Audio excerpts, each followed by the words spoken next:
জীবনে প্রথমবারের মতো যমুনা সেতুর উপর দিয়ে চলে আসলাম রাজশাহীতে। রাজশাহী আইসা চিনিকল ফ্যাক্টরি দেখতে আসলাম। আজকে লালপুর উপজেলা নাটোরে চলে আসলাম। লালপুর উপজেলার পাশে অনেক সুন্দর একটা মসজিদ দেখে আমি মুগ্ধ হয়ে গেলাম। আসসালামু আলাইকুম এভরিওয়ান, আশা করি সকলেই ভালো আছেন। তো আমিও খুব ভালো আছি। আজকে সকাল সকাল বেরিয়ে পড়লাম রাজশাহী যাওয়ার উদ্দেশ্যে। তো এখন বাজে সকাল 6টা। এখন আমরা যাব স্কয়ার মাস্টার বাড়ি। সকাল সকাল স্কয়ার মাস্টার বাড়ি আসার পরে দেখি সব বাস কাউন্টার বন্ধ। অনেকক্ষণ অপেক্ষা করার পরে একটা বাস কাউন্টার খুলে, তো আমরা যে বাস দিয়ে যাব সেই বাসটাও চলে আসে। তো এখন আমাদের টিকিট কাটার পালা। তো সকাল সকাল বাস কাউন্টার খোলার পরে প্রথম টিকিটটা কাটলাম, সামনের 2টা সিট। এখন আমাদের বাস ছাড়বে হচ্ছে সকাল 7:45।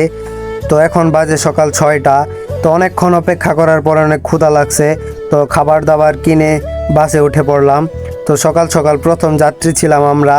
তো বাসটা অনেক সুন্দর ছিল ভিতরে। অনেকক্ষণ অপেক্ষা করার পরে বাসটা ছাড়ে। এটা ছিল আমার জীবনে প্রথম এত বড় একটা লং জার্নি। এর আগে আমি আর কখনো এত লং জার্নি করি নাই। তো আজকের ব্লগটা সবাই বেশি বেশি করে শেয়ার দিবেন। এই প্লেসটা ঠিক কোন জায়গায় ছিল বলতে পারলাম না, তবে এই প্লেসটা অনেক সুন্দর ছিল। কার কাছে কেমন লাগছে কমেন্টে জানাবেন। গাইস, এত সকাল সকাল এইটাই ছিল আমার জীবনের ফার্স্ট জার্নি, আর এত বড় জার্নি। এর আগে আমি আর কখনো এত সকালে কোনো জার্নি করি না, এত বড় কোনো জার্নি করি নাই। এটাই ছিল আমার জীবনের ফার্স্ট জার্নি। আর ঘুমিয়ে ঘুমিয়ে কতটুকু ভিডিও করতে পারছি জানি না। আজকের ব্লগটা কার কাছে কেমন লাগছে আমার কমেন্ট বক্সে একটু জানিয়ে যাবেন। আর গাইস, আপনারা হয়তো ভাবতেছেন যে হঠাৎ করেই কেন আমার ভয়েসটা চেঞ্জ হয়ে গেল। আসলে গাইস, আমার ভয়েস চেঞ্জ হয় নাই। আসলে এত গরমের মধ্যে এত লং একটা জার্নি করলাম, তো একটু পরে পরে ঠান্ডা পানি খাওয়ার কারণে আমার একটু ঠান্ডা লাগে, যার কারণে একটু ভয়েসটা অন্যরকম শোনা যাচ্ছে। তো আজকের ভিডিওটা কার কাছে কেমন লাগবে জানি না, তো সবাই একটু ভিডিওটা মানিয়ে নেবেন। তো এখন ক্লিপগুলো এনজয় করতে থাকেন। যমুনা সেতুতে ওঠার পরে কথা হবে।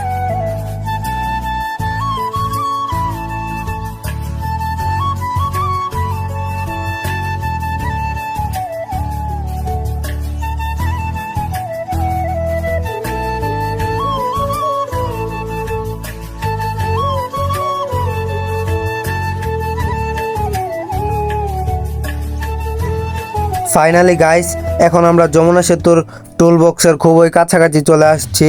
তো দেখতেই পারতেছেন এটা হচ্ছে যমুনা সেতুর টুল বক্স। আমি এর আগে আর কখনো আসি নাই। তো আপনারা কারা কারা আসছেন কমেন্ট বক্সে জানাবেন। তো এখন আমরা যমুনা সেতুতে উঠে পড়ব। গাইস, আমি ছোট থেকে দেখে আসতেছি ক্যালেন্ডারে, সিমেন্টের বস্তাতে, বিভিন্ন পেনাতে, টিভিতে সবসময় যমুনা সেতুর ছবি দেখছি, কখনো নিজের চোখে দেখা হয় নাই। তো আজকে জীবনে প্রথমবারের মতো যমুনা সেতুতে চলে আসলাম। আসলে যমুনা সেতুটা অনেক বড়। এই সেতুর এক প্রান্ত থেকে আরেক প্রান্ত দেখা যায় না। আমি জীবনে প্রথম এত বড় একটা জার্নি করলাম, আর যমুনা সেতুটাও নিজের চোখে দেখতে পারলাম। গাইস, এখন আমরা রাজশাহীতে পৌঁছাই নাই। তো বাসে বসে বসে একটা কথা মাথায় ঘুরতেছিল যে আসার সময় আমরা ট্রেন দিয়ে আসবো। তো ইনশাল্লাহ গাইস, আসার সময় আমরা ট্রেন দিয়ে আসবো আর যমুনা সেতুর ভালো করে ভিডিও করব। তো সবাই রাজশাহী থেকে আসার ব্লগের অপেক্ষায় থাকবেন। ইনশাল্লাহ নতুন কিছু নিয়ে আবারও দেখা হবে।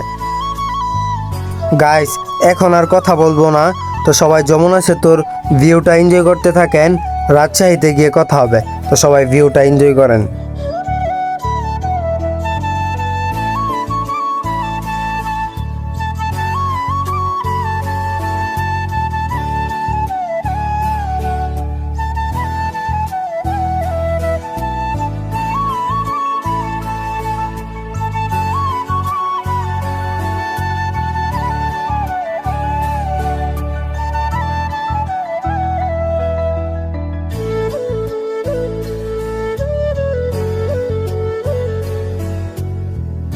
ফাইনালি গাইস, এখন আমরা রাজশাহীতে চলে আসলাম।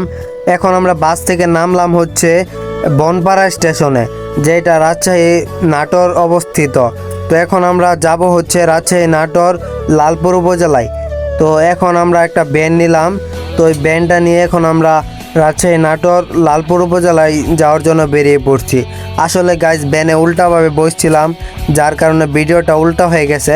সবাই ক্লিপগুলো মানিয়ে নেবেন। গাইস, অনেক সকালে বাসা থেকে বের হয়েছি, এইখানে আসতে আসতে প্রায় দুপুর 1টা বেজে গেছে। এখনও সকালে কিছু খাওয়া হয় নাই, এখনও নাস্তা করছি না। আর অনেক নার্ভাস ফিল হচ্ছে নতুন শহরে, আর জানি না এই শহরের মানুষ কেমন। আর রাজশাহীর রাস্তাগুলো আমার কাছে অনেক ভালো লাগছে। তো দেখেন রাস্তাগুলা কার কাছে কেমন লাগছে কমেন্ট বক্সে জানাবেন। আমার কাছে অনেক ভালো লাগছে রাস্তাগুলা।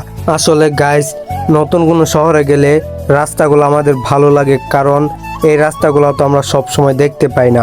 হঠাৎ করে নতুন কোনো শহরে গেলে তখন দেখি, যার কারণে রাস্তাগুলো ভালো লাগে। তো যাওয়ার পথে সরকারি বিভিন্ন রঙের ঘর দেখতে পারলাম। তো এই ঘরগুলো আমার কাছে অনেক ভালো লাগছে, অনেক রঙের, অনেকগুলা রং করা ঘর। আর রাস্তাগুলো ভালো লাগার কারণ তো জানলেনই। আর নিজের শহরের রাস্তাগুলো তো সবসময় দেখেনি, যার কারণে নিজের কাছে এত একটা ভালো লাগে না। অন্য শহরের রাস্তাগুলো নিজের কাছে অনেক ভালো লাগে। আসলে সবসময় তো নিজের শহরের রাস্তাগুলো দেখা হয়, যার কারণে নিজের কাছে ভালো লাগে না। তো আমরা এখন উপজেলার খুবই কাছাকাছি চলে আসছি। এখন আমরা লালপুর ঢুকে পড়লাম। তো একটু সামনেই হচ্ছে লালপুর উপজেলা। তো সবাই ক্লিপগুলো এনজয় করতে থাকেন, উপজেলার সামনে গিয়ে কথা হবে।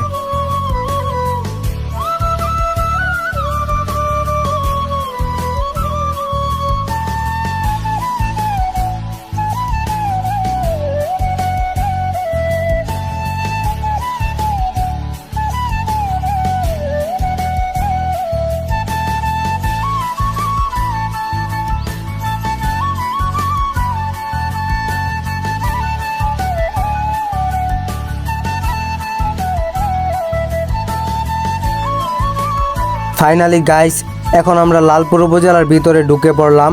তো দেখতেই পারতেছেন এখান থেকে উপজেলার এরিয়াটা শুরু হয়েছে। এই উপজেলাটা অনেক বড়, আমার দেখা এই ফার্স্ট এত বড় একটা উপজেলা। তো দেখতেই থাকেন ঠিক কত বড় হয় এই উপজেলাটা। আশেপাশে যা দেখতেছেন সব উপজেলার এরিয়া। উপজেলার ভিতরে নদীও আছে গাইস। আসলে উপজেলাটা অনেক সুন্দর, এখানে ভূমি অফিস সব কিছু একটার ভিতরেই। তো এটা হচ্ছে লালপুর উপজেলা নাটোর উপজেলার গেট। তো উপজেলার পাশে অনেক সুন্দর একটা মসজিদ ছিল, যে মসজিদটা দেখে আমার কাছে অনেক ভালো লাগছে, এত সুন্দর একটা মসজিদ।